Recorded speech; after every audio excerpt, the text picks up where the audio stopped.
você avalia a situação do Temer, você tem que considerar várias coisas. Em primeiro lugar, qual a base de sustentação? Ela variou de 3% a 7%. Então, base popular, nenhuma. Nenhuma. Segunda coisa, as decisões todas tinham que ser feitas dentro de um congresso, que ele conhecia a fundo, que ele trabalhava com a classe política, ele foi líder do PMDB 12 anos, ele foi presidente do partido mais 12 anos, ele foi presidente da Câmara 3 vezes, toda a competência dele era uma competência na articulação, negociação política. Primeira coisa.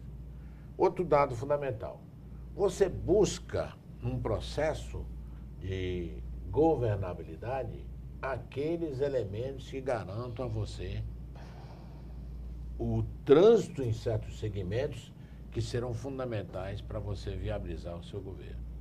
Então ele trouxe para perto dele aquelas pessoas que mostraram muita competência e habilidade política dentro do Congresso para suas negociações, as suas transigências necessárias a chegar a determinados objetivos. Como o próprio Padilha, como o próprio Moreira Franco. Ele não está, se você me permite, ele não está inovando em nada em relação aos demais que o antecederam. Exatamente. Ok, só com um pecado, se me permite colocar aqui, é que os anteriores pediam que os partidos indicassem as pessoas e que pelo menos essas pessoas, dentre elas, reunissem por eliminação, não tivesse esse tipo de problema com a justiça, como esses que tem hoje, além da chamada competência técnica, enfim, política e tal. Ele fez o contrário. O primeiro deputado indicado para o Ministério do Trabalho, um deputado do Maranhão, que é o que consta, nada se levantou contra ele, ele ficou 2 semanas sendo dado como ministro, foi vetado pelo ex-presidente Sarney, e ele vai e troca por alguém como a ministra, como a deputada Cristiano Silva. Faz exatamente o contrário. Mas, esse é o pecado. Arnaldo, eu queria fazer só um comentário dentro do que você está falando.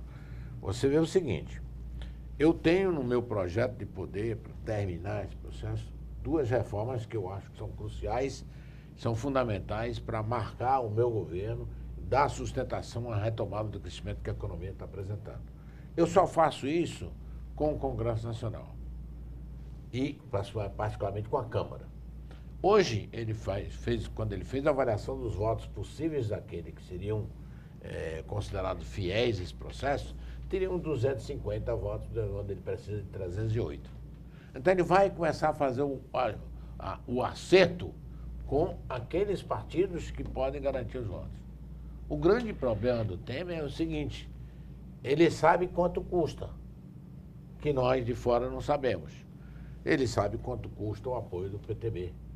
Quanto custa? Custa não é custo material, é bem objetivo. Então ele já vai mexer nesse negócio de teto fiscal, não sei o quê. Exatamente. Então ele diz assim, bom, eu tenho que não mexer nada, por exemplo, com a bancada ruralista.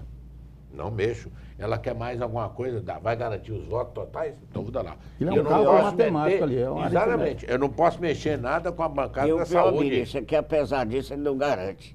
Porque a população está revoltada. Exatamente. Quem anda como eu ando em periferia, gente que você não dá nada, não é alfabetizado e tal, todo mundo é contra isso aí. Mas é um processo. Os partidos já não representam. Os partidos não representam absolutamente nada. E veja o seguinte, quando você começou a comentar sobre o problema do partido, você o seguinte, houve uma pequena reforma política aí. O que ela vai dar? Praticamente não vai dar nada, por quê? Porque os partidos, como você falou, os partidos são organizações de interesse muito particular. O presidente do partido é o dono do partido. Se eu for membro do partido, mesmo que eu tenha muita popularidade, seja um nome muito bom, tudo, se eu quiser ser deputado, se o presidente do partido não quiser, ele não me permite, não me veta, e não tem a quem recorrer. Não tem como recorrer ao bispo. O Arnaldo, nós tratamos aqui, você abriu o programa, tratando sobre os critérios negativos de indicação, né, de pessoas para ministério e tal. Mas nós não tratamos dos critérios positivos. Quer dizer, você indica um ministro da educação sem saber se esse homem é professor, se ele entende daquela área. É verdade que às vezes você bota um grande administrador que não é. Dizem que o Serra foi um grande ministro da saúde, sem ser médico. E foi. Mas simbolicamente, não era melhor que você botasse um grande administrador que fosse médico, que conhecesse as dores da profissão, os detalhes da classe? Mas quando você não Porque tem às vezes o especialista da área só vê aquele parte. Fica muito limitado. Fica muito limitado. Eu não sei, eu acho que outra simbolicamente devia aspecto, ter um viu? critério positivo, além do E há critério. outro aspecto que o Arnaldo colocou muito, mas a gente deixou passar talvez. É que há uma sentença definitiva. Esse negócio de dizer o condenado em primeira instância, para mim não é condenado. O condenado é o da sentença transitada em julgado. É do sistema, não só brasileiro, como mundial. Sim, a presunção de inocência. Exatamente, absoluta. porque existe o princípio da presunção de inocência. Só desaparece com o trânsito julgado. A gente sabe que o juiz erra, nós erramos, todo mundo erra. Mas há uma formalidade que a lei exige. Mas eu vejo esse critério com grano Eu quero chamar a atenção de vocês. Nós acabamos nos fixando muito sobre a ministra, porque tem a maior visibilidade, mas esquecemos o deputado Nelson Naim, que é o seu suplente. Que a Câmara vai assumir. Condenado por crime hediondo. Gravíssimo. Condenado por crime hediondo. Eu- Estupro de vulnerável. Gravíssimo. Quer dizer, nós acabamos não falando nada. Não, peraí, não, Você mas tem de um vamos lado o falar. executivo com essa postura e de um lado um legislativo albergando constitucionalmente essas pessoas. O problema Será da suplência, né? É, e Esse há negócio um de suplência fato- já é um problema E há um sério. aspecto que você tem que colocar. O Temer não tem nenhuma legitimidade. Nenhuma, diante do que se ouve na população, do que ele tem feito e tal. Essa que é a realidade. Mas Roberto, essa Roberto, questão, peraí, só essa questão que você colocou, é o seguinte, a gente tem uma situação hoje, eu costumo dizer o seguinte, o Rio de Janeiro não é um estado, é um estado de espírito. É verdade. Porque nesse momento você tem os últimos presidentes da Assembleia do Rio de Janeiro, dos últimos 20 anos, estão todos na cadeia. É. O governador do Rio de Janeiro só não está na cadeia, o atual, porque ainda está faltando complementar alguma coisa. Mas os governadores na cadeia. Certo? Os deputados federais, praticamente todos, praticamente deveriam estar, quase tudo era na cadeia, porque é uma Os forma... membros do Tribunais de Contas do Estado também Tá na vendo? cadeia. Na cadeia. Então é o seguinte, você tem um estado de coisas no Rio de Janeiro que vai além. A gente imaginou que Brasília era a esculhambação maior que existia no país. Você quer dizer que o Rio ultrapassou o Brasil? Mas faz tempo, Muito mais, Arnaldo. com muito mais talento, muito mais competência. Faz tempo. É verdade. O Rio tem essa cultura da coisa. Quem criou essa cultura foi o Rio mesmo. É o Rio de Janeiro. sabe? É, o Rio A de Janeiro. própria- Não, mas eu quero ver o seguinte, Roberto, você que é aqui o nosso douto no direito, Quem sou eu? esse não é o caso. O Supremo Tribunal tem exarado, quer dizer, algumas manifestações que têm suscitado muitas críticas, então, em função de erros na concepção de muitos. E essa judicialização da política, chamemos assim, que é o que tem se convencionado chamar essas ações, é que tem provocado alguma dessas distorções. Mas já suspendeu mandato de senador, já se prendeu o senador, quer dizer, imediatamente, afirma uma série de coisas. Não é o caso do Supremo numa hora dessa. Se você tem um suplente na iminência de assumir uma cadeira, né? Condenado por estupro de vulnerável, portanto, crime hediondo. Não é o caso de haver uma intervenção de imediato do Supremo, provocada pela Procuradoria-Geral da República, para impedir essa posse? Você mesmo colocou que bem, exista- provocado. Provocado. Mas Provocado, ele não assim, pode agir de ofício. Não pode. Foi por isso que eu fiz Porque a nós já provocação. temos no Brasil, a partir desse bojo da Lava Jato, que o Gilmar Mendes é muito criticado, mas ele está certo quando reage contra os abusos, quando ele reage contra, vamos dizer, a excesso de visibilidade, para não dizer outra coisa, de certas autoridades judiciais e administrativas. Você tem que admitir que o Estado de Direito do Brasil é uma farsa. Essa é a questão. É uma farsa. Precisa haver previsão legal. E hoje são pra- os outros, amanhã somos nós. É, claro. Roberto, precisa haver uma previsão legal para que alguém provoque o Supremo, Exatamente. não é? É. Contra a assunção Não, desse e a rapaz. Procuradoria da a República condição vai Mas é o fazer isso. seguinte, é o quê? Se a mídia, a sociedade civil se mobiliza e a mídia para provocar a Procuradoria-Geral da República, ó, peraí, pô, vocês se É o que eu metem em fiz tudo. aqui. O que Pois nós é, fizemos você tá aqui foi fazendo, isso. vai fazer isso. Se isso não ocorre, o Supremo de moto próprio, como O Beto Janot colocou, não pode fazia fazer. isso O Janot fazia, só que sistematicamente. o Janot começou a extrapolar, começou a ter outros É, tá certo, sonhos porque e perdeu ficou o caminho midiático de volta. também. Mas ficou midiático, exato, doentemente midiático. Mas o fato fundamental é que isso tem que ser colocado e que a Procuradoria seja provocada, seja pressionada para provocar o Supremo a tomar atitude. Porque também o Supremo não pode, porque nós combatemos de ofício a não. judicialização das decisões. Mas vamos fazer- Invadir a competência de novo Vamos fazer aqui uma E aí análise jurídica. só parênteses, a própria Câmara dos Deputados, pressionado por atitude da Procuradoria, da mídia e da sociedade civil, a própria Câmara diz, espera aí, meu amigo, você, Qual é, do jeito que Reginaldo, você está... Vamos fazer uma análise comparativa? jurídica, Arnaldo. Tem uma lei complementar de 2010, que acho que é a lei 150, Ficha limpa? da ficha limpa, que o que é que ela diz? Se você tiver uma condenação confirmada em segundo grau, você não tem elegibilidade. Foi uma luta para aprovar essa lei por conta desse critério da presunção de inocência do trânsito em julgado. O sujeito tem uma condenação, mas ele recorreu a outro tribunal acima, então ele ainda não tem trânsito em julgado.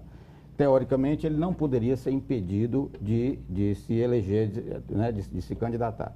Esse rapaz vai assumir uma cadeira na Câmara dos Deputados, não Condenado, tendo uma condenação. tendo cumprido já parte da pena, Pois sim, então. Então, isso E hoje seria tá razão para a Procuradoria diferente. provocar o Supremo e dizer, já o sujeito cumpriu. não tem condição de assumir. Aceitou ser condenado. Ele tem uma condenação transitada em julgado. Então, esse é o fundamento jurídico. essa provocação eu trouxe aqui de propósito, porque até o dia que nós gravávamos o programa, na última sexta-feira, não existia nada na mídia se falando sobre isso. Agora, olha, esse critério, Arnaldo, esse critério da Entendeu? E ele podendo tomar inegibilidade... posse a qualquer instante durante o recesso parlamentar. Esse Por isso eu critério tô da trabalhando. inegibilidade, eu não sei se há uma lei proibindo o sujeito de ser ministro, porque ele não é eleito, ele é indicado. Eu sei que algumas prefeituras do Brasil, alguns estados, fizeram leis municipais e leis estaduais proibindo a indicação para a administração pública de pessoas ficha suja. São leis estaduais, alguns, não é? Agora, eu não sei lá como é na Câmara e no Senado. O problema todinho é o seguinte... Acho que a lei vale para A todos. representação. A Câmara dos Deputados, ela reage de acordo com a pressão popular. Se não houver pressão popular, fica tudo como está. Não tem problema nenhum. Se houver pressão popular e se a mídia não tiver outros comprometimentos e direcionar para um trabalho, diz, não, peraí, vamos respeitar esse princípio, aí a coisa funciona. Mas eu gostaria de aproveitar esse gancho aí, porque é o seguinte, nós vamos ter, daqui a alguns dias, uma decisão que pode mudar todos os paradigmas da política brasileira. Dia 24 de janeiro tem a decisão. Tem. Essa decisão pode mudar tudo. Isso se refere à decisão do Tribunal da Quarta Região, em Porto Alegre, que vai julgar o presidente Lula, e a confirmando presunção, ou não. E a Que, presunção... aliás, ministro, só interrompendo aí o seu raciocínio, um dos juízes não devia fazer parte do julgamento. Porque ele fez tá a seguinte impedido? declaração: a sentença suspeito? em primeira instância é irretocável. A partir daí ele Acabou, ficou ele já não pré-julgou. pode. Hein? Você tem razão. Ele antecipou Ele o seu não pode. voto. Antecipou o Não, voto. ele não pode, não poderia pode. mais. Não Mas é os só- nossos juízes eu acho estão que não é só falando demais. antecipar Já o voto. tornou Não é só suspeita a decisão. antecipar o voto, é influenciar o Condenou- voto dos e outros. condenou certo? por antecipação. Condenou Porque aqueles antecipadamente. princípios Não pode. fundamentais da administração pública, usa-se essa expressão administração pública, é o Estado todo. É o poder público em geral. Poder público em geral. É o princípio da moralidade, da finalidade, da competência. Mas, Arnaldo, se ele se for condenar, for confirmado a sentença condenatória dele, Se houver um ele, voto- pela lei do ficha limpa, já não pode se candidatar. Mas se Agora, houver um se ele, voto se ele contra- vai preso ou não, aí depende. Não, mas eu não estou discutindo peraí, isso. Mas Não, olha peraí, que eu se não tô houver um discutindo. voto Eu não tô discordante, discutindo. já há recurso. O que é que você quer da discutir? possibilidade. Não, eu não estou discutindo esse assunto. Esse é o assunto para o terceiro bloco. Vocês estão querendo Mas deixa eu só antecipar aqui. complementar o que Já ele tá está fazendo. terminando o bloco aqui. Só Ó, já- complementar. a produção já me avisa ali que eu tenho que encerrar. Né? Só Então, complementar isso que o Roberto está dizendo. Primeiro é o seguinte, dia 24 é fundamental, porque como não houve declaração de impedimento deste juiz que já fez essa manifestação... Houve um pedido, né, da defesa. Então, mas não houve... Não houve decisão. E a tendência da decisão vai ser rejeitar, mesmo em limine. A tendência é que, Bom. dia 24, a decisão Deixa eu- seja favorável, provavelmente até de aumentar a pena de 9 para 13 ou 15 anos. Deixa eu fazer do deixa eu tribunal. fazer esse nosso intervalo. para quando voltarmos no terceiro bloco, colocarmos duas questões. Essa questão do julgamento dia 24, que vai ser apenas um exercício aqui de futurologia, porque não se sabe o resultado, apenas tendências, e um outro aspecto também, que é hoje essa dependência que tem o presidente da República dos partidos, e se entrega hoje os ministérios, portanto, estruturas, fatias de poder importante, independente de quem seja o cidadão que vai. Basta ser partidário e garantir alguns votos para ele e tal. É o chamado os fins justificando os meios, porque a alegação é que é para aprovar a reforma da Previdência, por exemplo. A gente volta um instante só.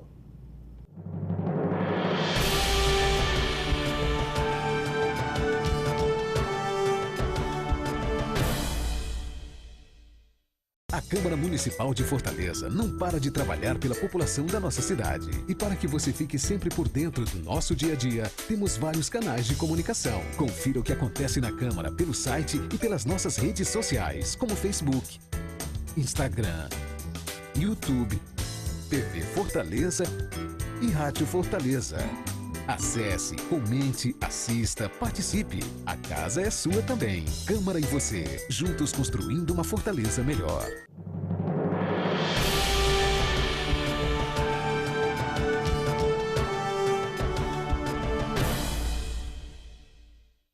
De volta com o terceiro e último bloco do programa Observatório pela TV Fortaleza, canal 6 da Multiplay. Para você assinante que ligou agora, o programa tem hoje as participações do nosso convidado, o ex-deputado e ex-ministro Paulo Lustosa da Costa, e debatendo com o deputado Paulo Lustosa, nós temos os professores Roberto Martins Rodrigues e Reginaldo Vasconcelos, presidente da Academia Cearense de Literatura e Jornalismo. Eu quero colocar para vocês agora um assunto na perspectiva política, sequenciando essa discussão dos dois primeiros blocos. No tempo da coroa, os donos do Brasil eram aqueles donos das capitanias hereditárias, a quem a coroa designava. Capitania hereditária do Maranhão, do Ceará e do Pará e tal, essa região aqui, nordeste é do fulano, a outra do cicrano e tal. Nos tempos odiernos, vamos chamar assim, os donos deste pedaço de Brasil, ou de alguns pedaços desse país, são os partidos. Haja vista a forma com que hoje se distribui os ministérios.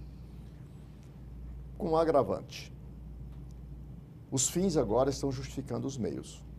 O argumento é, eu preciso votar a reforma da Previdência, que não é uma reforma, coisa nenhuma, no entender de muitos, né? E para isso eu entrego, portanto, ministérios independente de quem seja, basta ser partidário e me garantir alguns votos no Congresso. Roberto Martins Rodrigues, você como nosso decano e, portanto, o mais conhecedor da história brasileira, eu quero iniciar essa discussão. Qual é a sua percepção? Isto é retroagir à época da coroa? Ou é apenas um desvio do sistema político partidário, que é o chamado tal governo de coalizão, ou democracia representativa, que no caso os partidos são os signatários dessa representação pelos seus membros? Embora eu não goste de coroa, mas da coroa que o Brasil teve eu gostava. Você é monarquista, Roberto? Eu sou monarquista e sou parlamentarista. Vamos lá. Porque é um regime pedagógico. Você há uma pretensa crise, você tira o governo, bota alguma coisa no lugar, sem maior repercussão Sem trauma. na área econômica, social, etc. Sim. Nós estamos... Isso é um defeito da Mas nós democracia estamos, aí representativa inventa ou uma é porção de retroagir? nomes para defender o indefensável. Presidencialismo de coalizão, né? Sempre presidencialismo, sempre parlamentarismo, tudo é sempre e é sem nada.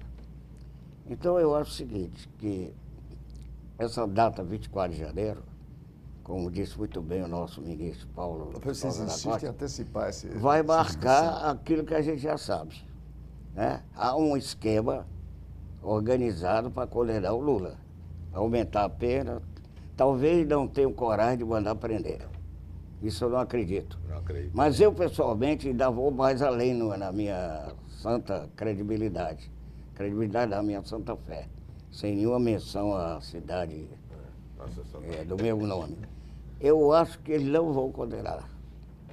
Por quê? Porque já há um juiz visivelmente suspeito, declarando que não tem nada diretamente com o Lula. E eu acho que vai, se houver a condenação, vai acordar a população. Não vou dizer que vai ter uma revolução sangrenta, não. Eu era até a favor dessa menstruação cívica, porque nós chegamos a um ponto que não adianta mais ficar discutindo. O povo brasileiro precisa acordar, precisa receber um pouco do incentivo argentino, de outros países latino-americanos, europeus, porque nós, todo mundo monta em cima da gente e acha muito obrigado, muito bom, está ótimo. Roberto, só me permite o seguinte, essa colocação que você faz, quando a gente fala na democracia representativa, eu gosto muito das coisas, eu sou analfabeto, mas em termos de ciência política, mas eu gosto muito do Norberto Bobbio. Adorava as coisas do velho. E ele fala muito disso. A democracia representativa, ela aparentemente teria dois instrumentos para que ela se legitimasse, quando houvesse dúvidas sobre a decisão dos representantes. Um era o referendo e o outro era o plebiscito. Só que todos esses dois mecanismos, um era muito específico, como era o plebiscito, sim ou não, né? Ou o outro era demorado demais até a apreciação e tudo. Então, o plebiscito é antes, o referendo é depois, né? Exatamente, o plebiscito é antes, o referendo vem depois da decisão já tomada. É só referendar uma decisão tomada. Bom, mas aí ele dizia uma coisa que eu colocar aqui como provocação, ele dizia uma coisa que eu achava muito interessante. É que em 96 já falava isso, que ia entrar um outro instrumento que poderia corrigir os vícios e os erros da democracia representativa e fazê-la voltar um pouco ao espírito da democracia direta, que era uma tal de internet. Que é exatamente toda a mobilização, articulação, negociação, pressão, tudo via redes sociais que ia estabelecer o mundo novo. Até agora não se estabeleceu porque não se tem uma noção precisa do impacto, do efeito, de como age. Mas o fato fundamental é que a gente está, pelo menos, chegando à conclusão, aquilo que você chamou a atenção. Você tem um processo político, eleitoral, extremamente viciado, precário e tudo, que inviabiliza a própria concepção do próprio funcionamento do Estado brasileiro. Você tem uma coisa que é até boa para nós estamos aí quase há 30 anos, depois do Estado autoritário, com as instituições funcionando, mas veja lá como funcionam. A precariedade, a limitação das instituições. Não é o funcionamento, é como estão funcionando, né? Mas você olha, porque nós às vezes ficamos discutindo nomes e homens. E esquecemos de discutir como a gente pode consolidar essas instituições para que a gente possa se apegar a alguma coisa que seja permanente. E não essa coisa transitória que nós nos perdemos. A condição humana. Discutir a condição humana, porque o que nós acabamos discutindo é a condição humana. E há um instrumento hoje que eu não gosto, mas aceito como realidade até estimuladora da mudança, que é o celular. Tanto que eu tive que perguntar o Conselho de Família, quando eu fui professor de Direito Civil, era ligado a isso, e eu dizia que é o conjunto de pessoas separadas pelo celular. Você vai a qualquer lugar, restaurante, bar, ninguém conversa mais. Casais e casais, cada um na sua. Então. Ô, Reginaldo, qual é a tua percepção sobre esse sistema que está aí, que eu coloquei, em que você retroage à época do Império, onde você entrega as fatias de poder, com uma diferença. Essas fatias de poder são mais fragmentadas, porém não menos poderosas, porque tem muito mais capitães hoje para assumir as capitanias, que são exatamente os chefes e os chefeiros de partidos. São feudos políticos, né, Arnaldo? Isso, obviamente, é deletério demais.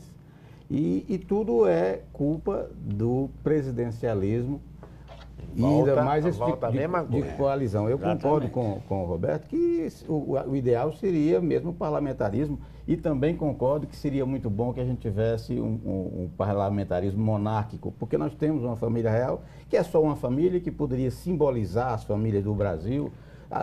Todas as monarquias do mundo são grandes países, são consolidadas. São consolidadas.